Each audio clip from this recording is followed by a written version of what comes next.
Bueno, feliz sábado, hermanos. Bueno, sí, muchos de aquí no me conocen, unos sí, otros no, pero para los que no me conocen, mi nombre es Isaí Cortés, nací en el estado de Illinois, mi familia y yo nos movimos al estado de Arkansas cuando tenía 3 años y desde entonces he vivido ahí y actualmente, como mencionaron, estoy estudiando en la Universidad Adventista de Southern. El video de los diezmos, ahí aparecieron unas imágenes de la escuela y bueno, he tenido el privilegio de llamar ese lugar mi casa por los últimos 2 meses y por los próximos 4 años. Este, Estamos a 5 horas de aquí, así que le agradezco a Dios también el privilegio de venir y protegerme en el camino, y estar aquí con ustedes. Es un honor estar aquí y espero que puedan ser bendecidos, no por mí, sino por la palabra del Señor. Les quiero también mencionar que aparte de estudiar teología, este semestre estoy siendo parte de un curso de un semestre. El curso se llama SALT, que es el Soul Winning and Leadership Training.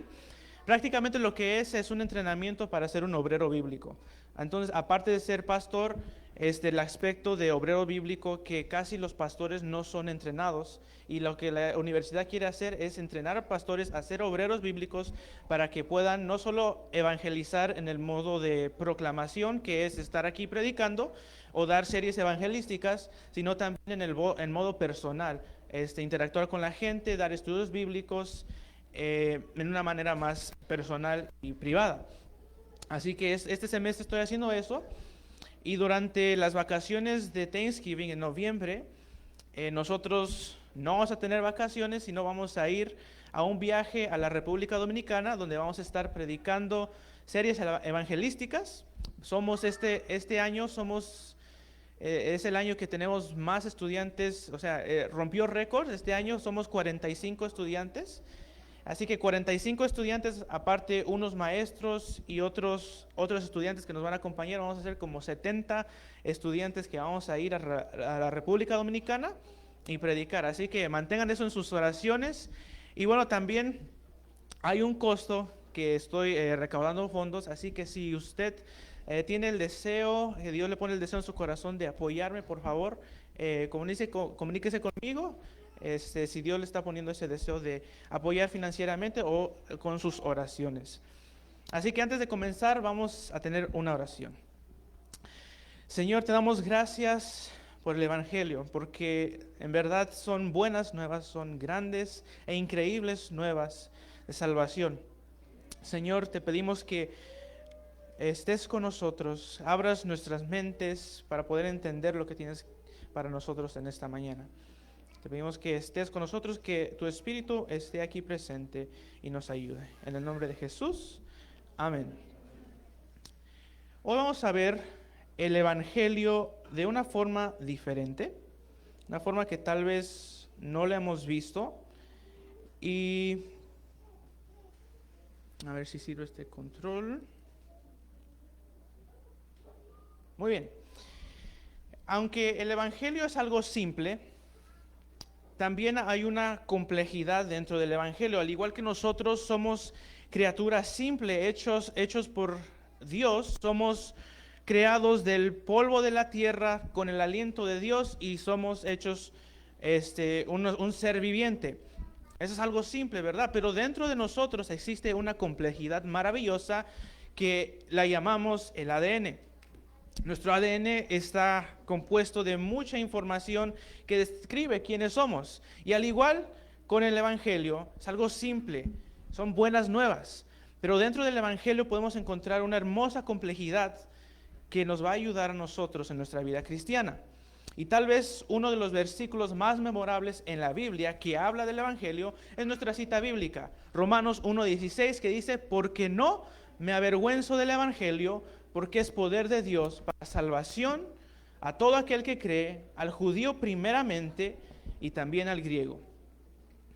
Cuando nosotros hemos sido redimidos por la sangre del Cordero y hemos experimentado la bondad de Dios, no nos vamos a avergonzar del Evangelio.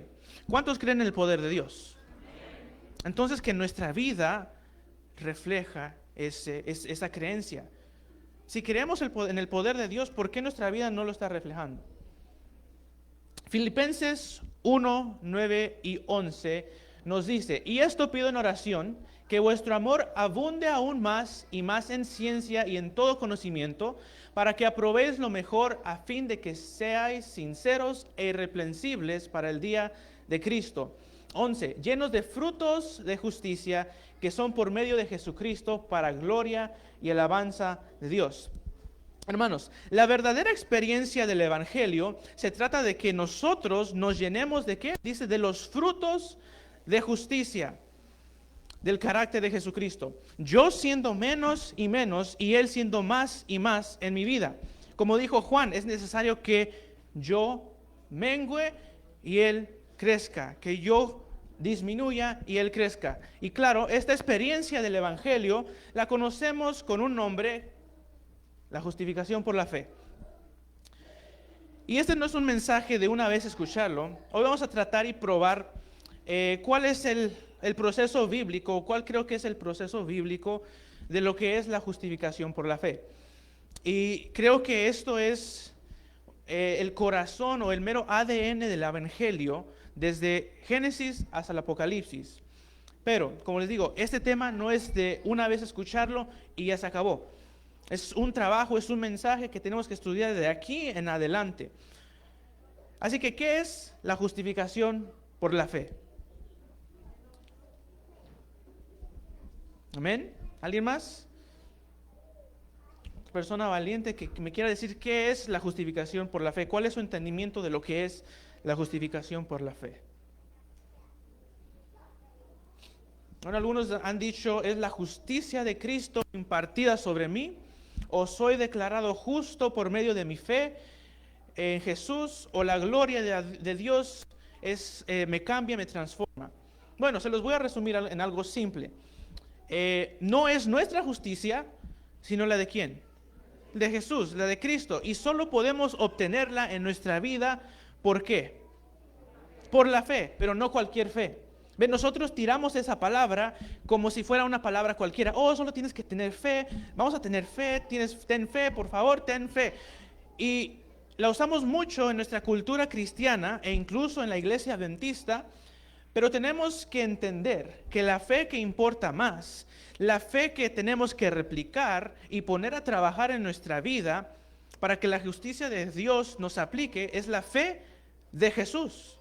Y eso no nos tiene que sorprender porque está en el mensaje de los tres ángeles. Apocalipsis 14, 12. Aquí está la paciencia de los santos, los que guardan los mandamientos de Dios y tienen la fe de Jesús. Noten lo que dice, van a tener la fe de Jesús. No dice que solo van a tener fe en Jesús, sino la fe de Jesús. Y hay una diferencia. Literalmente es la justicia de Cristo que se obtiene por medio de la fe de Jesús. Y un pequeño párrafo que está en un libro muy, muy poderoso, se los recomiendo, se llama Viviendo por la Fe. Dice, la fe de ayer no responderá por el hoy, como tampoco tu respiración de ayer te mantendrá vivo hoy. Dice que la fe de ayer no te va a servir para hoy. Al igual que la respiración, todo lo que respiraste ayer, eso ya quedó ahí en el pasado. Eso no te va a ayudar para mantenerte vivo hoy. ¿Qué es lo que te va a ayudar para mantenerte vivo hoy? Respirar más, continuar respirando, igual con la fe. Tenemos que tener la fe, renovar esa fe constantemente, diariamente con Jesús. Así que, ¿qué es la fe de Jesús? A ver, dígame, ¿cuál es la fe de Jesús? ¿Cómo se ve la fe de Jesús? ¿Será leer la Biblia todos los días? ¿Será orar? La fe es por oír la palabra de Dios, muy bien.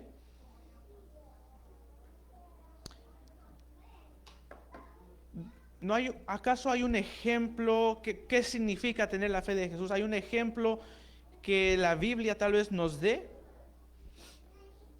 Algo que nos explique cómo se ve la fe de Jesús.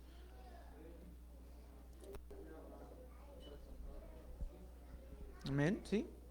Quiero que vayan sus Biblias, al libro de Mateo. Mateo 26, 39.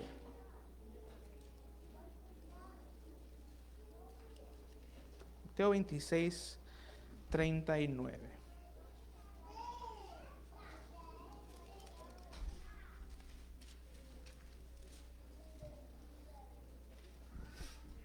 Cuando lo tengan, digan amén.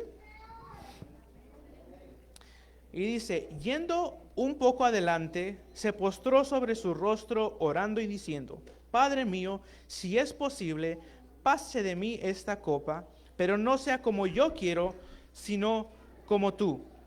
¿Qué es lo que está pasando en este versículo? Nosotros tenemos a Jesús en el jardín del Getsemaní, está orando. ¿Por qué? Porque dice, él no quiere pasar por lo que está a punto de suceder. Y le ora a Dios y le dice, Padre, yo no quiero hacer esto, no quiero beber de la copa, pero no se detiene ahí. Dice, no sea mi voluntad, sino tu voluntad, que tu voluntad sea hecha. Bueno, vamos a ponerle más palabras. Vamos al libro de Filipenses. Filipenses capítulo 2. Filipenses capítulo 2 y versículos 5 en adelante. Vamos a ver lo que nos dice este pasaje. Cuando lleguen, digan amén. Muy bien, versículo 5 dice, haya pues en vosotros este sentir que hubo también en Cristo Jesús. Él, siendo en forma de Dios, no estimó ser igual a Dios, como cosa a que aferrarse, sino que se despojó a sí mismo, tomó la forma de siervo y se hizo semejante a los hombres. Mas aún hallándose en la condición de hombre, se humilló a sí mismo, haciéndose obediente hasta la muerte, y la muerte en la cruz. Versículo 9, por eso Dios también lo exaltó sobre todas las cosas y le dio un nombre, que es sobre todo nombre, para que en el nombre de Jesús se doble toda rodilla, todos los que están en los cielos, en la tierra y debajo de la tierra, y toda lengua confiese que Jesucristo es el Señor, para gloria de Dios Padre. ¿Qué dice el versículo 5? Este mismo sentir, este mismo pensar, esta misma mente. ¿Cuál es la diferencia de nuestro Dios y todos los demás ídolos, dioses falsos que han existido a través del mundo? Podemos ver que miles de personas han tratado de ser como Dios, buscan incluso ser Dios, y estas personas, bueno, ¿qué es lo que nos separa a nosotros? ¿Qué nos separa a nuestro Dios con todos estos dioses falsos, estos ídolos?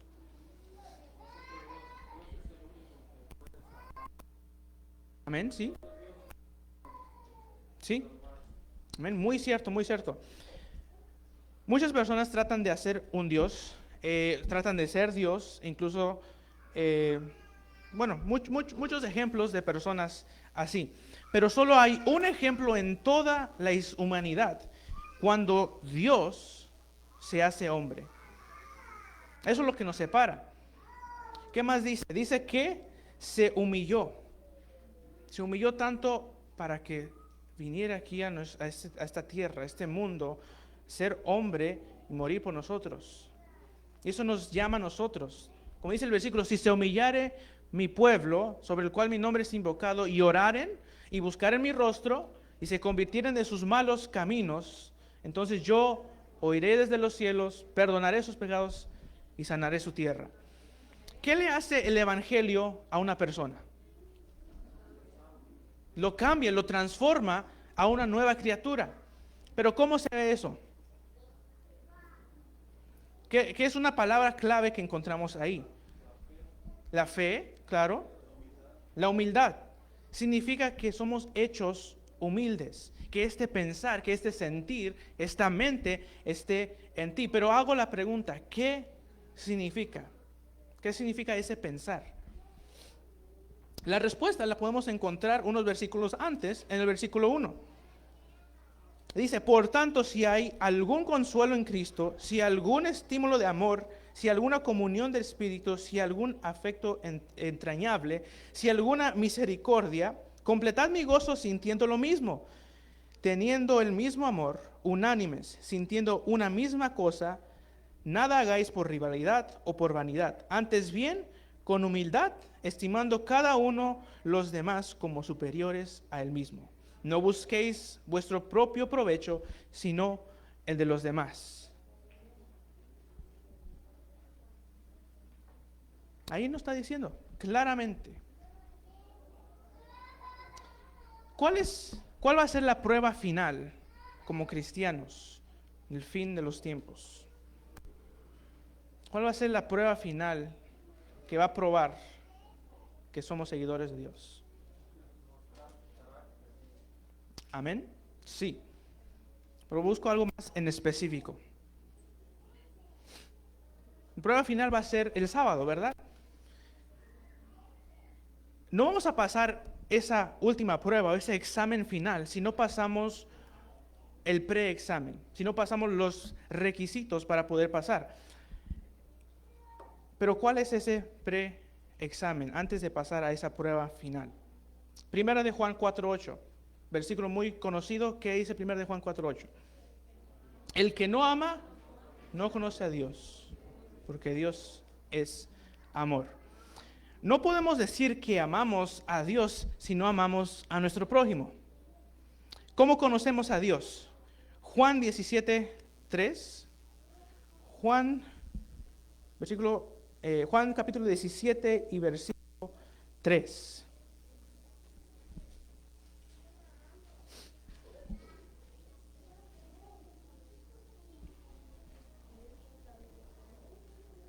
Dice, esta es la vida eterna, que te conozcan a ti, el único Dios verdadero, y a Jesucristo a quien has enviado. Nos está diciendo que tenemos que conocer a Jesucristo, pero ¿cómo conocemos a Dios?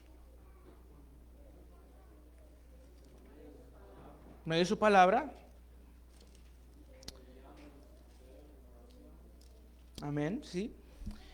Primera de Juan 2:3, lo voy a leer.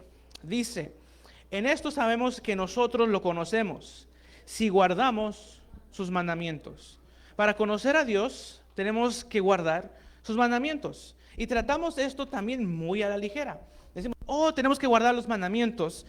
Pero ahora la pregunta es, ¿cómo guardamos los mandamientos de Dios? Porque decimos, tenemos que guardar los mandamientos, tenemos que ser buenos cristianos, seguir el ejemplo de Cristo, y todas esas respuestas son ciertas y correctas a cierto punto. Pero eso es todo en la superficie, no es el mero centro.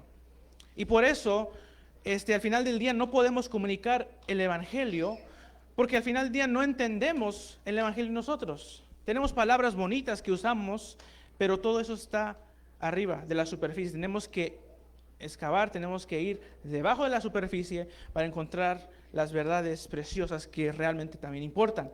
Y hay mucha gente que cree que solo suscribirse a los 10 mandamientos o suscribirse a guardar el sábado, ir a la iglesia el sábado, los hace guardadores de los mandamientos. Los primeros 4 mandamientos son en relación ¿a quién? A Dios, y los últimos 6 al prójimo. Vivimos en una cultura en que solo decimos, Señor, te amo, Señor, te quiero servirte, Señor, Señor, Señor. Y olvidamos la otra parte de la ecuación. Así que dijimos que la raíz de los mandamientos es amor a Dios, amor a los prójimos. Es amor, la raíz de los mandamientos. Así que el examen o la prueba final es amor a Dios, demostrando que guardamos sus mandamientos, demostrando guardar el sábado. Pero el preexamen, los requisitos para pasar a esa segunda etapa, es amor por los demás. Y Jesús vino a hacer justo eso, vino a darnos el ejemplo. Él dice, cuando lo hiciste a uno de estos más pequeños, a mí me lo hiciste. Y nos hemos olvidado de este aspecto del Evangelio. Cuando hayamos pasado este preexamen de amor por nuestro prójimo, entonces podremos seguir a la siguiente etapa, el examen final, que es amor hacia Dios. Y ahí veremos realmente quién ama a Dios. Pero tenemos muchas personas dentro de la iglesia que dicen, ay, no puedo esperar a que venga la ley dominical para poder pasar esa prueba, decir que yo soy hijo de Dios, que guardo los mandamientos de Dios, que tengo la fe de Jesús, que guardo el sábado y por fin nos podremos ir a casa, al cielo con Jesús. Pero vemos a este mismo hermano que repite estas mismas palabras, maltratando a su prójimo, maltratando a su hermano. Ni siquiera vamos a poder pasar la prueba final si no cumplimos con los requisitos. El Evangelio. Venimos a Cristo tal cual somos.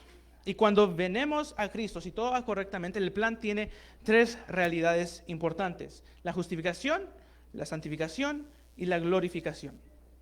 Esto es lo que queremos. Esto nos va a permitir entrar al lugar santísimo, tener una experiencia ahí. Pero para poder llegar a la glorificación, tenemos que pasar por las otras dos etapas, que es la justificación y la santificación. Y resumidas, lo que es la justificación es cómo Dios trata tu pasado. Vienes a Él te perdona y Él te perdona, pasas a ser, Dios olvida tu pecado como si tú no hubieras pecado, pero pasas al siguiente nivel, que es la santificación, que es un trabajo de toda la vida en que Dios está trabajando en ti. Es como Dios trabaja contigo en el presente. Es cuando tú te entregues completamente a Él, cuando le permitas al Espíritu Santo moldear tu vida, ese es el proceso de la santificación. Salmos 77, versículo 13 dice, Dios, santo es tu camino. Pero me gusta cómo dice la versión en inglés, dice, Your way, O God, is in the sanctuary. Traducido literalmente dice, tu camino, oh Dios, está en el santuario. Así que en el santuario tenemos la respuesta a esta pregunta. El santuario nos da el camino a seguir para poder crecer, para ser humildes ante Dios y ante los hombres. Y si lo queremos ver más claro, aquí está. El atrio es la justificación. La santificación es el lugar santo y la glorificación el lugar santísimo. Y cuando vives esta experiencia a diario, entonces cuando llegue el tiempo estarás listo, porque ahorita estamos, espero que todos estemos en el proceso de santificación. Y cuando vamos y tenemos esa experiencia a diario, llegará el tiempo que vamos a estar listos para la presencia de Dios, que es la glorificación. El santuario, ese es el mapa que tenemos, que necesitamos para poder crecer y aprender lo que Dios quiere que seamos para poder entrar en su reino.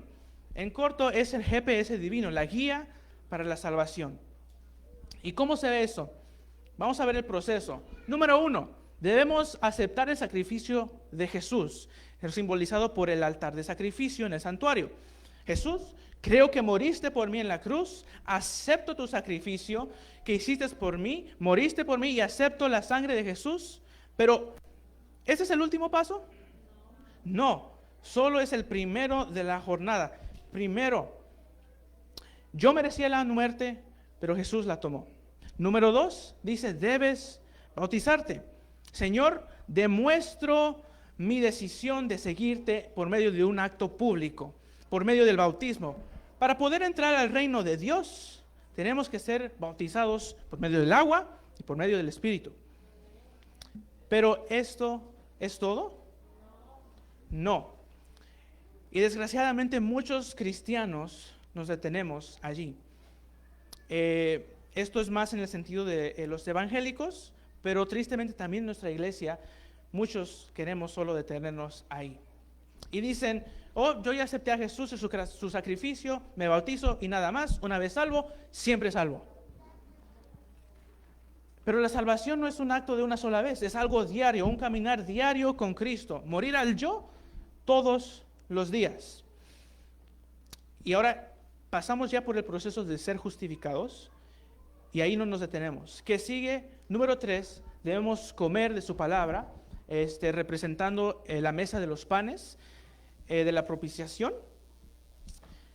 Debemos estudiar la Biblia diariamente, tomar ese pan de vida y que cause una transformación en nuestra vida, que cause que respondas a la siguiente etapa, que es la oración, el altar del incienso. Debemos orar. ¿Cuán importante es la oración en la vida del cristiano? Es muy importante. La razón por la cual estamos fallando en nuestra vida espiritual en la iglesia, la razón por que nos desanimamos y nuestras iglesias están muriendo, es porque no oramos. Estamos bien con estudiar la Biblia, a veces, pero cuando queremos orar, no podemos orar más de 5 minutos. Bueno, en la tarde vamos a hablar un poco de la oración. Número 5. Debemos dejar nuestra luz brillar, ese simbolizando el candelabro. Después de hacer estas otras cosas, bautizarnos, aceptar el sacrificio de Jesús, comer de la palabra, estudiar la Biblia, orar, no nos tenemos que detener ahí. No nos tenemos que quedar con eso nosotros, sino compartir a Jesús con otras personas. Y solo hasta entonces podemos pasar el velo y podemos caminar en el lugar santísimo. Y nuestra meta final es guardar los mandamientos de Dios. Pero esto no nos salva de por sí solo. Lo que hace es mostrarnos la necesidad de Dios en nuestra vida, la necesidad de un Salvador. Y cuando nos demos cuenta de esto, el carácter de la ley de Dios empezará a reflejarse en nosotros y solo hasta entonces podemos caminar delante de la presencia de Dios.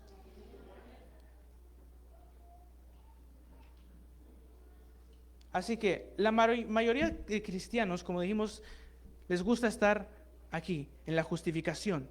Nos encanta eso, pero es el siguiente nivel que no les gusta. Allí tenemos un problema.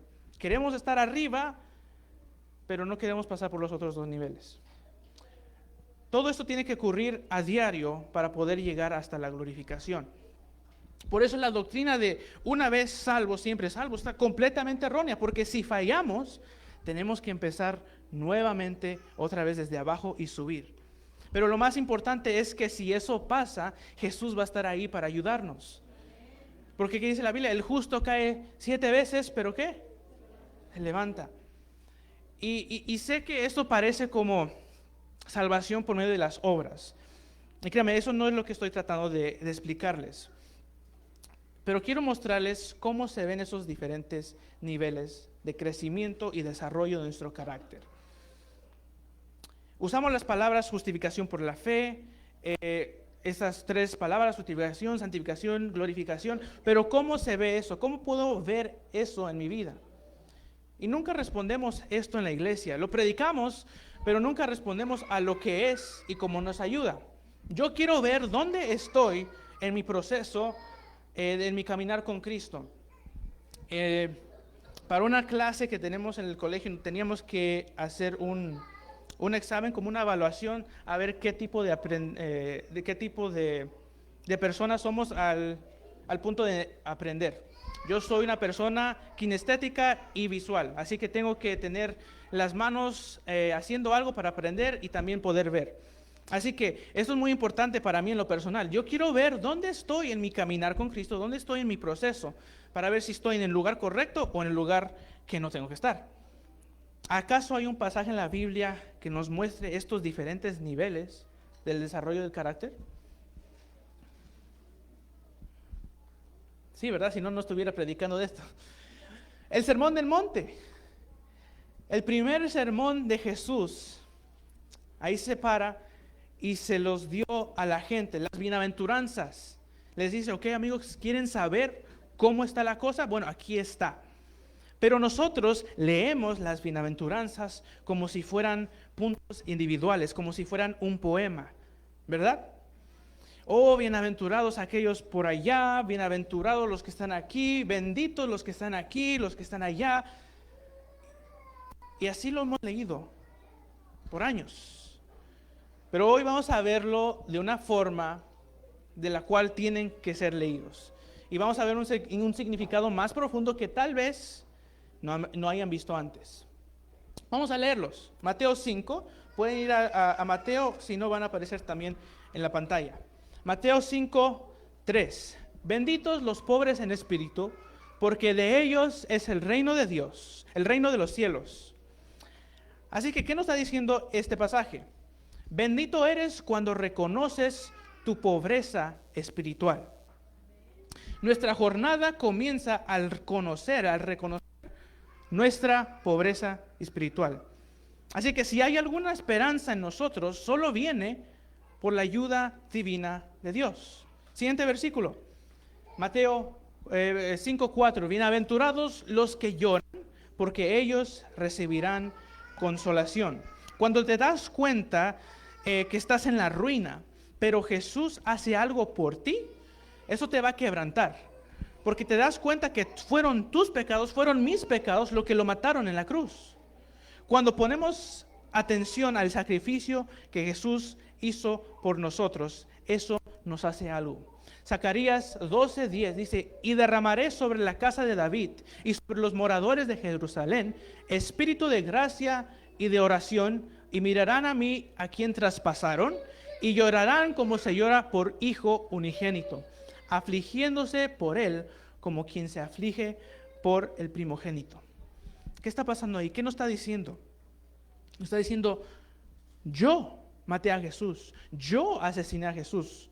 Y no, esto no es solo para que nos dé un sentimiento y que nos haga derramar unas lágrimas. No, eso es algo para que nos rompa, para que nos cambie, nos quebrante el corazón y podemos mirar. Porque una vez que nos demos cuenta de esto, de que nuestra depravación espiritual está por los suelos, nos vamos a afligir. Pero la promesa es que seremos consolados.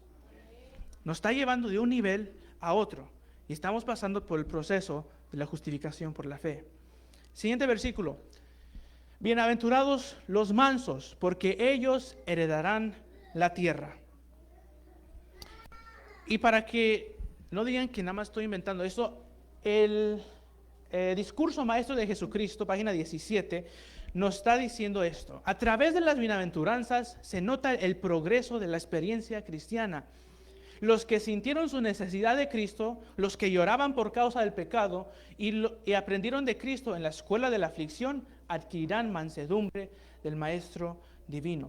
Ahí está, el Espíritu de Profecía nos está diciendo que podemos encontrar ese proceso, ese progreso de la experiencia cristiana en la Biblia, en las bienaventuranzas. Así que, después de ser quebrantado, adoptamos una actitud de mansedumbre, una actitud de humildad. En otras palabras, después de ser quebrantado, te cambia y te humillas. Versículo 6, sigue diciendo, bienaventurados los que tienen hambre y sed de justicia, ¿por qué? Ellos serán saciados. Así que después de adoptar la humildad y la mansedumbre, vamos a tener hambre y sed de justicia, la justicia de Cristo, pero no para aquí. Eso se está poniendo bueno. Versículo 7. Bienaventurados los misericordiosos, porque ellos alcanzarán misericordia. Bienaventurados los ¿qué? Los misericordiosos. Yo les puedo decir que yo no estoy ahí.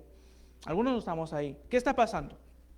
Cuando aceptamos la justicia de Cristo, te vuelves misericordioso. Y déjeme decirle que esto no es una misericordia cualquiera. Estamos hablando de una misericordia verdadera, divina.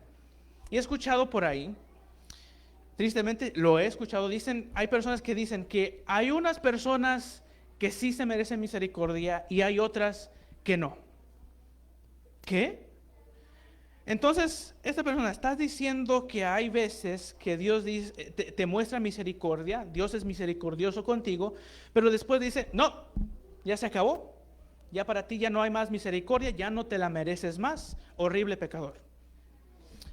¿Qué pasaría si Dios nos tratara así? Versículo 8. Bienaventurados los de limpio corazón, los puros de corazón, porque ellos verán a Dios. La verdadera experiencia es tratar a los demás como Jesús te trata a ti.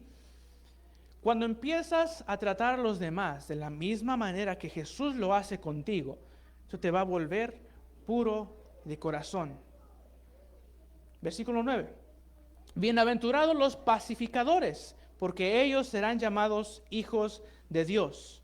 Cuando eres puro de corazón y vives y compartes, vas a vivir y compartir el mensaje del príncipe de paz. Pero ahí no termina. Versículo 10. Bienaventurados los que padecen persecución por causa de la justicia, porque de ellos es el reino de los cielos. Cuando estás viviendo y compartiendo el mensaje del príncipe de paz, ¿qué dice? Vas a recibir persecución. Así que vamos a ver los niveles resumidos. Bienaventurado eres cuando reconoces tu pobreza espiritual.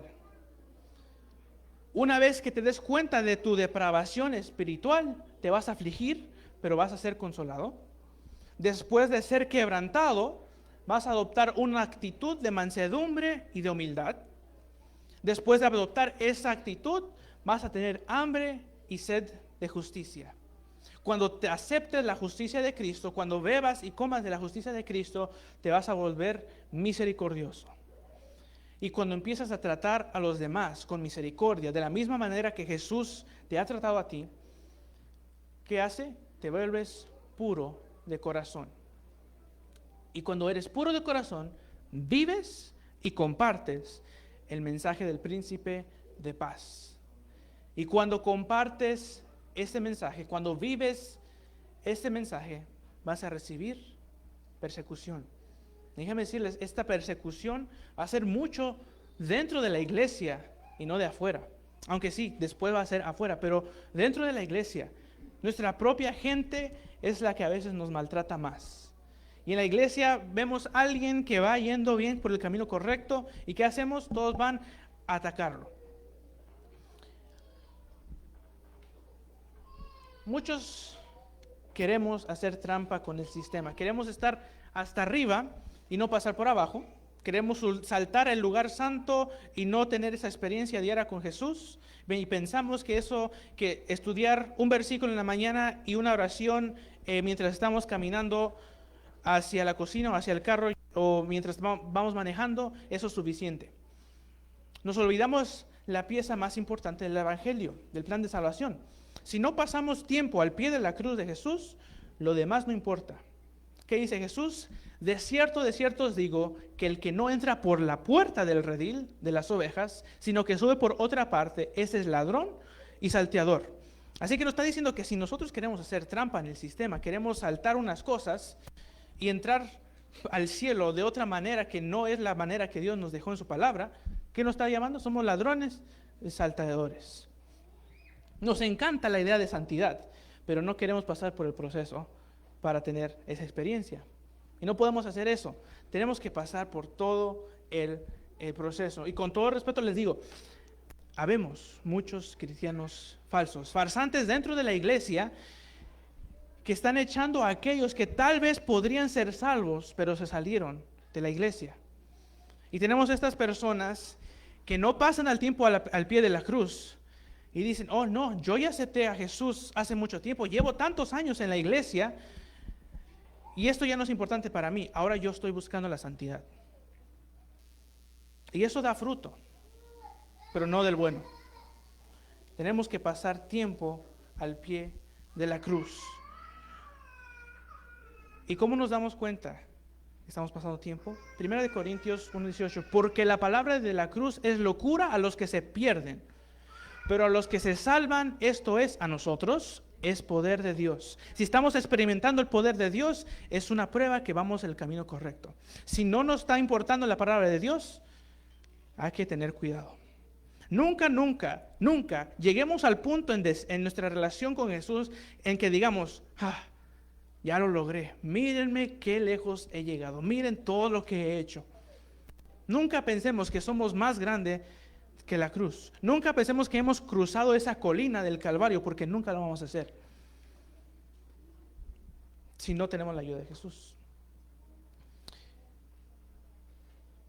Así que hermanos, cuando fui a vosotros para anunciaros el testimonio de Dios, no fui con excelencia de palabras o de sabiduría, pues me propuse no saber entre vosotros cosa alguna, sino a Jesucristo y a este crucificado. Ese debe de ser nuestro tema. Jesús y Él crucificado, su sacrificio por nosotros. Porque Hechos de los Apóstoles nos dice, quitarle al cristiano la cruz sería como borrar del cielo el sol. ¿Cuál importante es el sol para nosotros? Muy importante, sin el sol nos morimos. Esa es la pura verdad.